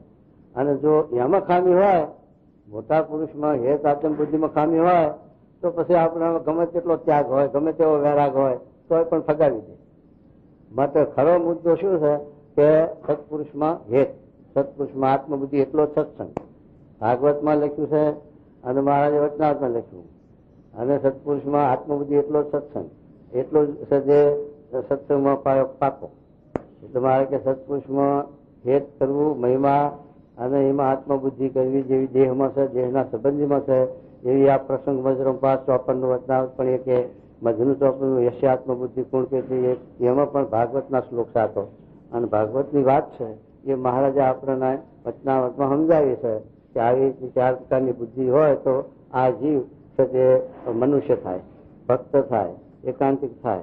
પણ જો એ 4 પ્રકારની બુદ્ધિ સત્પુરુષ નહીં, ગોખરે તો પશુ પાડે જીવન છે મનુષ્યનું. ખાવું, ઊંઘવું, વિષય ભોગવવા, એ 3 સિવાય બીજું હોય બતાવો. ખાવું, ઊંઘવું, વિષય, એમાં ચકલા જે શું કરે છે એ ખાવું, ઊંઘવું, વિષય, પશુના જેવું આપણું જીવન કહો.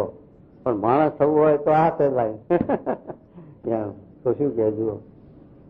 અને જુઓ ને આપણા સત્સંગમાં ભાઈ ભાઈ પરમહંસ એ સર્વેને અમારી ઉપર હેત છે. જો મહારાજ કે છો પોતે કે આ સત્સંગમાં અમારી ઉપર હેત છે, ભાઈઓને સત્સંગીઓને હરિભક્તોને.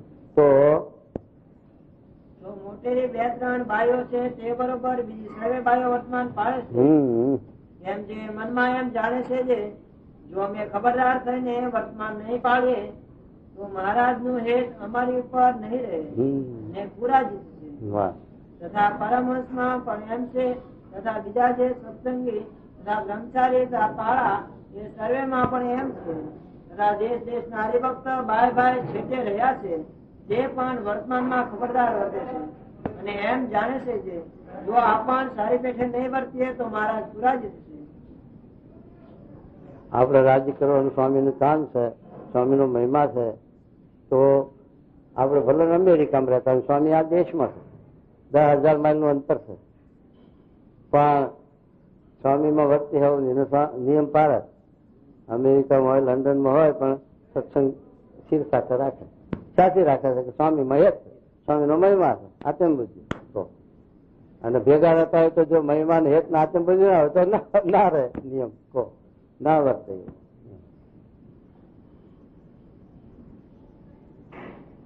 જય મનજી મહારાજ. આવો.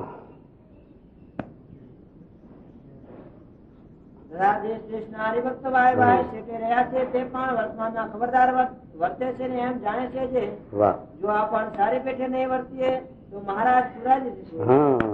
માટે અમારે વિશે હેતે કરીને બંધાણા થકા સર્વે ધર્મમાં દ્રઢપણે વર્તે છે. અમારામાં હેતે કરીને બંધાણા છે તો એમનામાં ધર્મ છે, વૈરાગ છે, જ્ઞાન છે, માત્ર એટલે સત્સંગમાં ટક્યા છે. જો સ્વામી મહારાજ કે અમારા હેત ન હોય તો સત્સંગમાં રહી શકાય નહીં. એમ અત્યારે પણ આપણે સ્વામીને વિશે જો હેત હોય, આત્મબુદ્ધિ હોય, સ્વામીનો મહિમા હોય તો એ સત્સંગમાં પાર પડવાનો નિશાની છે. એ સત્સંગમાં પાર પડે અને સારા ગુણે આવે અને જીવનું કલ્યાણ પણ મોક્ષ થાય. એટલા માટે છે તે મહારાજે પાને લખ્યું છે કે સત્પુરુષમાં આત્મબુદ્ધિ એટલો સત્સંગ. શું કે છો? પણ વૈરાગ્ય તો કોઈકને થોડો હશે ને કોઈકને જાજો હશે, તેનો કઈ મેળ છે નહીં. વૈરાગ નો કઈ મેળ છે નહીં. વૈરાગ બધાને ક્યાંથી હોય? અને પણ એ જ વૈરાગ સમયમાં હેત આત્મબુદ્ધિ હોય એટલે આપણાથી બીજું છે તે વતમાં લોપાય નહીં. એટલે એ છે તે વગર આ છે તે વૈરાગ્ય વૈરાગ એમ. શું કે છો? અને અમે પંચાળામાં મોરે માંદા થયા હતા ને તેમાંથી જો કઈક થયું હોત તો જેમ હમણાં સર્વેની વૃત્તિઓ છે તેવી ના રહે. હા, ત્યારે તો જે તીવ્ર વૈરાગ્ય વાળા હોય તે ધર્મમાં રહે તથા તેની સાથે જેને પોતાના જીવને હેતે કરીને બાંધી રાખ્યો હોય બે રસ્તા તે ધર્મમાં રહે. બે વાત બતાવી મહારાજ કે જો આ અમારો જોગ છે એટલે બાય ભાઈ પરણું હાઉ છે તે નિયમ વર્તે છે સત્યમાં અને છે તે વૈરાગ પારસ. પણ જો અમારો જોગ ના હોય તો છે તે આવી રીતે પાર પડાય નહીં અને રહેવાય નહીં અને હાંઠો હાંઠો થઈ જાય. પણ કોણ રહી શકે કે જેના જીવમાં વૈરાગની સાથે ચૂંક લાગી હોય, વૈરાગ જેના જીવમાં જ્ઞાન ઉતર્યું હોય એ રહી શકે, અથવા એવા જે જ્ઞાની એવા જે વૈરાગ વાળા એની સાથે જેને જીવને બાંધ્યો હોય, જેને હેત કર્યું હોય એ પાર પડી શકે. આ બે વાતે પાર પડવાની નિશાની છે. કાં તો પોતાને એવું જ્ઞાન થઈ ગયું હોય અને એવું જ્ઞાન ન થયું હોય એને સાથે એવા જ્ઞાન વાળામાં હેત થયું હોય, આત્મબુદ્ધિ થઈ હોય. સારંગપુરનું ધર્મમાં લખ્યું છે મહારાજે કે આવી રીતના જે સંત છે એ સંતના વિશે જેને આત્મબુદ્ધિ કરી હેત કર્યું એને સાથે વગર યોગ સાધે સદૈવ એમ.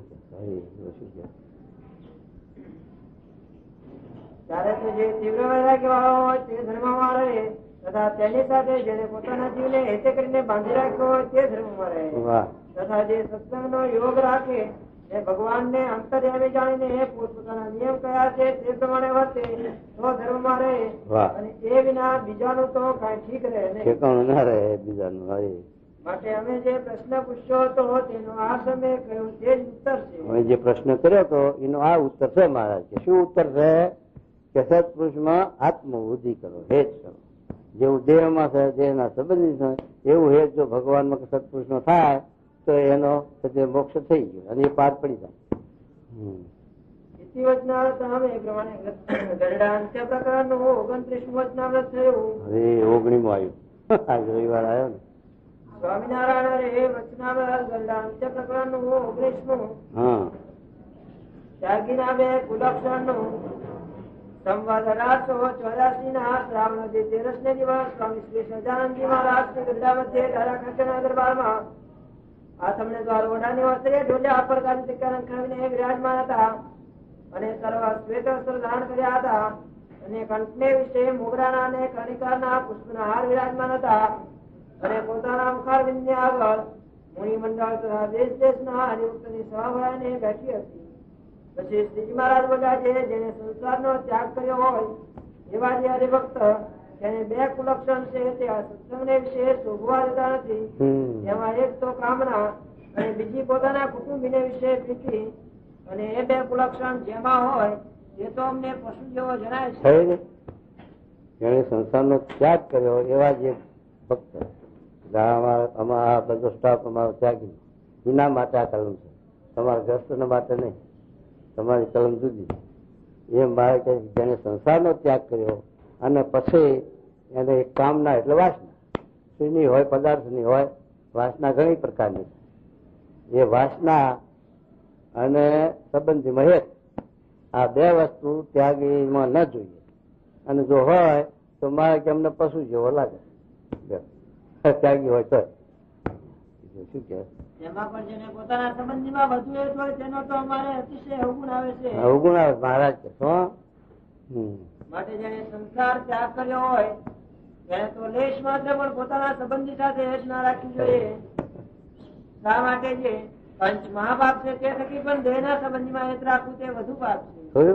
5 મહાપાપ છે. ગૌ હત્યાન, બાળ હત્યાન, સ્ત્રી હત્યાન, બ્રહ્મ હત્યાન એવા મોટા પાપ છે. પણ એ પાપ કરતા આ પાપ વધુ. સંબંધીમાં જો હેત રાખે ત્યાગી તો એમ કે મહારાજ પોતે કે હરે. માટે જે ભગવાન નો ત્યાગી ભક્ત હોય તેને તો આ દેહ થકીને દેહના સંબંધી થકી પોતાનો ચૈતન્ય જુદો જાણવો જોઈએ. આત્મા જુદો જાણવો કે. હા, જે હું તો આત્મા છું ને મારે કોઈ સાથે લેશ માત્ર સંબંધ નથી.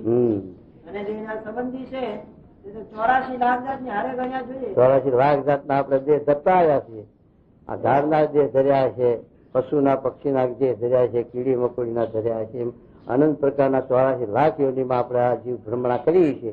એનો કોઈનો સંબંધ છે અત્યારે? કોઈનો હાથો હિયારો રહ્યો છે? અને આ રહેશે? આંખ મીટર એટલી વાર છે એટલે થઈ ગયું હવે ના રસ્તે કહો તું મારે કે એ સંબંધ છે આવો છે, ખોટો છે, સપના જેવો છે. માટે સાચો સંબંધ આત્માનો છે એમ. માટે આત્મા રૂપે માનીએ તો આ આત્માનો કોણ છે તે સંબંધી છે જો. અને તે સંબંધીને સત્સંગી જાણીને તેનું મહાત્મ્ય સમજવા જાય તો સંબંધ નું હેત જ હોય તેનું હરિભક્ત પણ મહાત્મ્ય સમજે પછી ભગવાનના ભક્ત થી સંબંધીમાં વધુ હેત બંધાઈ જાય છે. માટે જેમાં સ્વાભાવિક હેત રહ્યું છે એવા જે પોતાના સંબંધી જેને હરિજન જાણીને જો તેમાં હેત કરે તો તેનો જન્મ ખરાબ થઈ જાય. અને વળી દેહનો સંબંધી ના હોય પણ જે પોતાની સેવા ચાકરી કરતો હોય તેમાં પણ સ્વાભાવિક હેત થઈ જાય છે. માટે જે સમજુ હોય તેને પોતાની ચાકરી કરતો હોય તે હરિભક્ત હોય તો પણ તેને વિશે હેત ન રાખ. જેમ દૂધ ને સાકર હોય તેમાં સર્જે મોઢું નાખ્યું હોય તો તે પણ ઝેર કહેવાય. તેમ જેમાં સેવા ચાકરી નું સ્વાર્થ પડ્યો હોય તે હરિભક્ત હોય તો પણ તેમાંથી પોતાનો સ્વાર્થ લઈને હેત ન રાખવું. શા માટે જે પોતાના જીવને થકી બંધન થાય છે અને જેમ ભગવાન નું ચિંતન થાય તેમજ જેમાં પોતાનો સ્વાર્થ હોય તેનું પણ ચિંતન થવા માંડે એ જેને ભગવાનના ભજનમાં વિઘ્ન કહેવાય. જેમ ભરતજીને મૃગલી નું બચ્ચું તે જ અવિદ્યા માયારૂપ થયું એવી રીતે જે ભગવાનના ભજનમાં અંતરાય થતા હોય તેનો ભગવાનના ભક્તને વિદ્યા રૂપ જાણીને અતિશય ત્યાગ કરવો. અને આ પ્રકારની જે વાર્તા તેને સંત મંડળતા સાંખ્યો કે ભક્ત સમસ્ત તેમને નિત્ય પ્રત્યે કહેવીને સાંભળવી. તેની વિગત જે જેના મંડળમાં જે મોટેરો હોય તેને નિત્ય પ્રત્યે આવાજ કરવી અને બીજાને સાંભળવી. અને જે મોટેરો હોય જે દિવસ વાત ન કરે તો તેને તે દિવસ ઉપવાસ કરવો. વાત કરવી રોજ એટલે શું કે તાજું રહે, નકર ગહારો લાગી જાય. એટલે વાત કરવાનું મહારાજ ફરજિયાત કરી. અને જો સાંભળવાના આવે તેને અપ્પા કરવું, વાત કરનારને અપ્પા કરવું એમ મહારાજ કીધું. એટલો ભાર દીધો. અને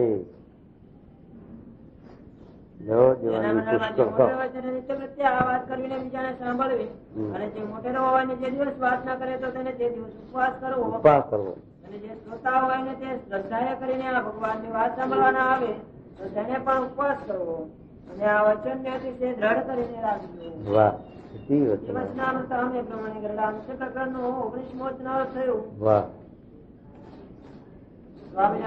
સ્વામી વાત કરી છે. વળી એક દિવસ વાતો કરતા હતા અને 10-12 હરિજન પણ વાતો સાંભળતા હતા. અને મધ્યનું નવનું વચનામૃત વંચાવીને શ્રીજી મહારાજના સ્વરૂપની સર્વોપરી નિષ્ઠા સંબંધી વાતો કરતા હતા. ત્યાં સુજ્ઞાનંદ આવ્યો. ત્યાં તો વાત સાંભળીને તે જ ઘડીએ અકળાઈને બોલ્યો છે, અવતાર માત્ર તો ખોદી કાઢ્યું ને સંપ્રદાય દોડી નાખ્યો. શિક્ષામંત્રીમાં મહારાજે પોતે શ્રી કૃષ્ણ નું ધ્યાન કરું છું એમ કહ્યું છે. તેના અર્થ અવલા કરીને લોકોને કહે છે. માટે જો સત્સંગમાં રહેવું હોય તો વાતો કરવી નહીં, ને મૂછો પડાવવી નહીં, ને ત્યાગીને વેચે રહેવું નહીં. એટલે કે ધોતી પહેરવું નહીં ને ચોરણો પહેરવો. સાથી જે તમે ઉતરતી જાતિના છો એમ જિજ્ઞાસાનંદે જાગા ભક્તને કહ્યું. પણ તે તો કઈ બોલ્યા નહીં ને રામદાસજીએ તો તે જ વખતે સુજ્ઞાનંદ ને ઝાટકી નાખ્યો ને કહ્યું છે તમે કઈ મંદિરના મોટેરા નથી.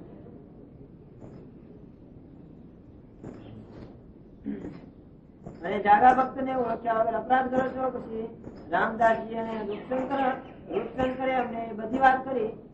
એટલે અમે સુજ્ઞાનંદ ને કહ્યું છે જાગા ભક્ત મૂછું મુંડાવશે, ધોતિયું પહેરશે ને ધર્મશાળામાં આવશે, વચનામૃત વાંચશે ને વાતું કરશે ને બધું એ કરશે. તમારે ન પાડવે તો ઘણા મંદિર છે, મંડો હાલવા. પછી કેટલીક વખતે સુજ્ઞાનંદ ને દેહ બહુ મંદવાડ થયો. તે કેમે દેહ પડે નહીં. પછી અમારી આગળ મોમાતરણા લઈ ગયા, દેહ પાડો ને કાં તો સાજો કરો, મારાથી દુઃખ ખવાતું નથી. પછી અમે કહ્યું છે એમ દેહ નહીં પડે, તે ઘણાનો અપરાધ કર્યો છે. મહારાજ આ લોકમાં પધાર્યા ને, મહારાજે વિચાર કર્યો કે આ લોકને જ્ઞાન માર્ગમાં એકદમ દ્રષ્ટિ નાખું છે. આપણે આ સાથે કોલેજમાં સાથે છોકરાને સીધો બેહાડીએ તો એને જ્ઞાન થાય ખરું? ન થાય. એ તો સ્કૂલમાં બે મોકલવો પડે ને, કક્કો બાળકની ઘૂંટે 10-11 વર્ષ થાય, એસએસસી પાસ કરે પછી કોલેજમાં જાય. એમ શ્રીજી મહારાજ સીધું જ મહારાજ પોતાનું પુરુષોત્તમપણું અને આત્માનું જ્ઞાન મેળે તો આ જીવને આ 150 વર્ષે હજુ નથી સમજાતું, એ વખતમાં સમજાય ખરું? વિચાર કરો. એટલે મહારાજે પહેલું શું કર્યું? પ્રવાહી માર્ગ રાખ્યો. પ્રવાહી એટલે હવે મળતું. મહારાજ ધૂન કરાવતા એ વખત તો રામકૃષ્ણ ગોવિંદ જય જય ગોવિંદ, હરે રામ ગોવિંદ જય જય ગોવિંદ. પછી છેલ્લી વાર શું કરે? સમજાવ સમજાવ સમજાવ સમજાવ સમજાવ. એ સતી શ્રીજી મહારાજે આવી રીતે પ્રવાહી માર્ગ ચલાવ્યો એટલે લોકને ધીરજ, અને પછી મર્યાદ, એમાંથી પછી પ્રવાહીમાંથી મર્યાદી કર્યું. એટલે શું કે પોતાનું બધું રાખી અને પછી પોતાનું મેં ગોઠવી દીધું. અને પછી પુષ્ટિ માર્ગ ચલાવ્યો. પુષ્ટિ માર્ગ એટલે શું કે પોતાના ઈષ્ટદેવનું જ પ્રધાનપણું એ પુષ્ટિ માર્ગ છે. આ વૈષ્ણવ સંપ્રદાય પુષ્ટિ માર્ગ કહેવાય. અને પુષ્ટિ માર્ગમાં પોતાના ઈષ્ટદેવનું જ પ્રધાનપણું. મહારાજે લખ્યું છે દાસત્વની ભક્તિમાં કે એની બોલી ગમે, એનો સ્વભાવ ગમે, એનો ભેગો રહેવું ગમે, એ બધું લખ્યું છે. તો એવી રીતે મહારાજે આ કર્યું. એમાં મહારાજે દરેક વાત મૂકી છે. હવે એમાં મુમુક્ષુ હોય, ખપવાળો હોય તો ઉત્તમ વાત ગ્રહણ કરે કે કનિષ્ઠ એમ. મહારાજે પેલું લખ્યું કે હું તો ઉપદેષ્ટા એવો તમારો આચાર્ય છું, બધું લખ્યું છે. અને પણ એમાં લખ્યું કે હું સર્વોપરી છું, અવતારનો અવતારી છું, પુરુષોત્તમ નારાયણ છું, અક્ષરાધિપતિ અક્ષરધામથી આવ્યો છું. પછી બોલી આ પ્રાણ જીવન તમે સાંભળજો સહુજન, તમને જે મળી છે મૂર્તિ તેને નિગમ કહે નેતી નેતી, અતિ અપાર અક્ષરાતીત થઈ તે સાથે તમારે પ્રીત, ભક્ત જગત માહી છે જો ઘણા, બીજા ઉપાસક અવતાર તણા, જે જે મૂર્તિ જનને ભાવે તે મૂર્તિ નિજ ધામ પહોંચાવે, પણ સર્વે પાર જે પ્રાપ્તિ તે છે તમારે કહે પ્રાણપતિ. આ તો નિષ્કુળ સ્વામી લખી જાય 150 વર્ષથી, આપણું કરેલું નથી. તો હવે એ શબ્દો આપણે ગ્રહણ કરીએ તો આપણને ઉત્કૃષ્ટ જ્ઞાન થાય, મહારાજનો મહિમા સમજાય. અને પછી પેલા ઉતરતા શબ્દો હોય એ કોના માટે? કે પામર જીવોને આગળ લેવા માટે, આગળ ચડાવવા માટે અને ધીરવા માટે શબ્દો મૂકેલા હોય. એ શબ્દો આપણે ગ્રહણ કરે છે. આપણે શું સમાસ? તો આપણે કોલેજમાં ભણતા હોય પછી ગુજરાતી 5ના ધોરણ વાળાના જે લેશન હોય એનું આપણે અપનાવીને શું આપણે સમાસ એમ? તો એ ખબર ના હોય, અજ્ઞાન હોય ત્યાં સુધી મોટા ભાગનો સમાગમ ન હોય એટલે આ વાત ના સમજાય, ન જીવનમાં મનાય એમ. અને જો મોટા ભાગનો જોગ થઈ જાય તો આ બધા શબ્દોનું એને જ્ઞાન થાય. એ બધી પ્રકારના શબ્દો છે, પણ આપણા માટે આવા ઉત્કૃષ્ટ શબ્દો આપણા માટે છે. એ ઉત્કૃષ્ટ શબ્દ આપણે જો ગ્રહણ કરીએ તો આપણને ઉત્કૃષ્ટ જ્ઞાન થાય અને આપણે સમાસ થાય, ન કે સમાસ ન થાય એમ. તો શું કે હરી સ્વામિનારાયણ સ્વામી વાત કરી છે, માણાવદરના ભક્ત સગર ભગાએ દેવીના સ્થાનક ઉપર ગોળી મારી, તે કાંકરી ઉડીને કપાળે વાગી. એ ફડક્યો ને કહે દેવી કોપી. એ ઉપાસનામાં કાચપ ને નિષ્ઠા વિના લોક વિરોધ કર્યું, તે માંદો પડ્યો. સ્વામિનારાયણ સ્વામીએ વાત કરી છે, મહાપૂજાનો પુષ્પ જો પરેશાન. જય સ્વામિનારાયણ. ભગત ને સાકર ની પ્રસાદી આપી ગીરમાં વાતો કરવા મોકલતા. મહાપૂજાનો પુષ્પ. ગીરના છોકરા કહે છે તારી ગીત નો ગુણ બહુ ગયો. હા ભાઈ, અમારે આવો નથી. તેમ સાકર ખાધી પણ ગયો ગુણ છે એમ જાણે ખાધી. અમારા હતા ભાઈ દરબાર અહીંથી કાઠિયાવાડ માંથી ગુજરાતમાં ગયા. પછી રાણીઓ ભાઈ કે મારું આ લીંબોડીઓ આપણા કરતા અહીં મોટી થાય છે. અરે લીંબોડીઓના રાણીઓ છે એ તો ભાઈ સાથે ભાષા છે, ગુજરાતની એવી ભાષા. અમારા લીંબોડીઓ કે ના રાણીઓ કે પણ તો એ નહીં.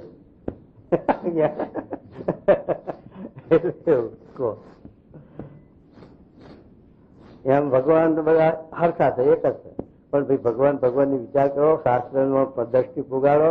પરસુ ભગવાને 24 અવતારમાં લખ્યા છે, છતાં પણ 10,000 કાન માગે ભગવાન પાસે. એ ભગવાન ક્યાં?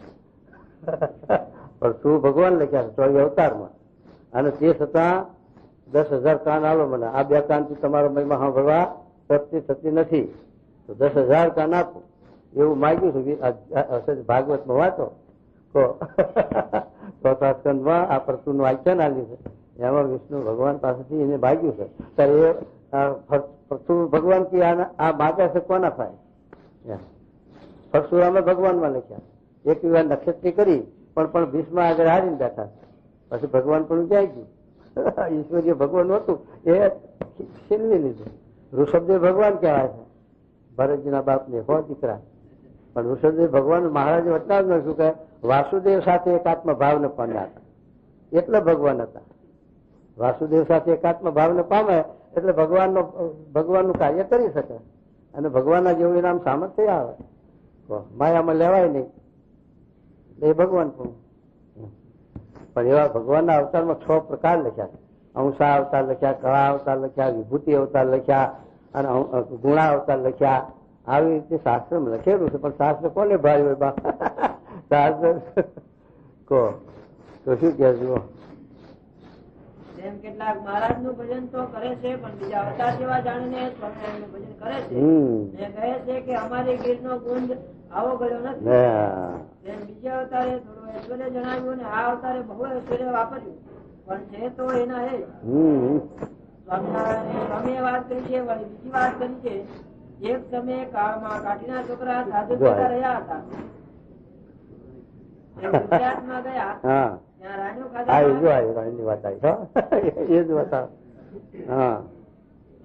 એ જોઈને કહે છે આ છે તો લીંબોળી, પણ અહીંયા અને રાણ ભણતા છે. પછી કોઈકે કહ્યું છે લીંબોળી તો નાની હોય, આ તો બહુ મોટી અને ગળી પણ બહુ છે. ત્યારે તે કહે છે એ તો ધરતી ફેરે એટલે વધારે મીઠી થાય. ધરતી ફેરે મોટી ને ગળી હોય, પણ છે તો લીંબોળી. મહારાજ પુરુષોત્તમ સર્વોપરી મળ્યા છે તો પણ બીજા અવતાર જેવા જાણીને ભજે છે. જેમ લીંબોળી છે એમ ધારીને ખાય છે, પણ રામની જાત જ નોખી છે એમ જાણતા નથી. માટે મહારાજ તો સર્વેથી જુદા સ્વયં પુરુષોત્તમ છે એમ જાણવું. સ્વામિનારાયણ સ્વામીએ વાત કરી છે, ધોરાજીના મંદિરમાં અવોર હતી, ત્યાં અમે ગયા ને મંગળજી પૂછ અમારા દર્શને આવ્યા અને અમને રોકવાની તાણ કરી. ત્યારે અમે કહ્યું છે અહીં અમારે ત્યાગીને ક્યાં રહેવા એવું છે? પસવાડી ડોશીઓ જાડે ફરે છે, માટે જો અમને રાખવા હોય તો આમાં મંદિરના પસવાડાની જગ્યા અમને આપો. તો કહે છે ભલે. પછી અમે કહ્યું છે અત્યારે ને અત્યારે માપો લેખ કરીને મંદિર ચડાવીને જાઓ. ત્યારે તે કહે છે મોટા પુરુષ કાર્ય કરવું હોય ને ત્યારે મનને ફેરવી નાખે. સ્વામીને જમીન લેવી સારી રીતે એના પ્રવેશ કરીને હા પડાવીને એને મપાઈને પાદરો સ્વામી પાયો ખોદવા મળ્યો. પેલો એથી ઉઠીને ગયો ત્યારે પાછું એમ થયું મારું મેં આ ખોટું કર્યું, નથી આવીને અપાઈ ગઈ. આપડે બોચાણમાં એવું છે ને, બોચાણમાં હીરાભાઈ મુખી ને બધા હતા, અને સ્વામીને જમીન લેવી છે ગામમાં. બોચાણ તો હવે જાણો છો ને કેવું ગામ છે, એ આખા ચરોતર નું નાક છે બોચાણ. હવે એ બોચાણમાં સ્વામી મંદિર કરે તે પાયા ખોદે સ્વામી શાસ્ત્રી મહારાજ. તારે પાયા ખોદાવે અને રાતે ગામ વાળા શ્યામમાંથી આવે પૂરી નાખે. આ ભાવો આપણી ભાગોળ દબાવશે, આપણી ભાગોળ બધી દબાવી દે છે એમ કરીને પૂરી નાખે. કહો સ્વામી પાયા ખોદે ને પૂરે આવું ખરું. અને સાથે સ્વામીને પેલો દરવાજો કરવો, હવે મંદિર કરવું તો મંદિરના પગથિયે દરવાજો આવે, પછી કેમનું મંદિર શોભે? તો સ્વામીને થોડુંક આગળ વધારવું. પછી પેલા કેવા હીરાભાઈ કહે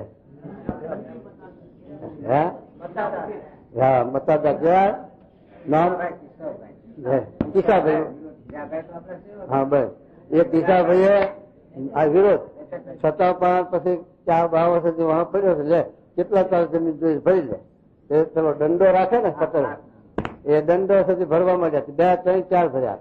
બસ ને હવે કે હવે સ્વામી આ તમારા મનથી આ 4 ભર્યા, મારા વચ્ચે ભરી આલો એમ કરીને સ્વામી 5 દંડા ભરાયા અને ખીલીઓ મારી અને પછી પાયા નાખ્યા. અને પછી ખબર પડી કે ભારે ફૂટી થઈ. બાવાએ બધું પડાવી દીધું, આખી ભાગયું નથી. પછી શું કરે, અને સ્વામીને હીરાભાઈ મૂકી અને બડુભાઈ ફોજદાર એ બેનો હાથ એટલે એ પાયા ખોદાય, પોતાના પાયા ખોદાય ને દીધા શાસ્ત્રી મહારાજ જોવાય.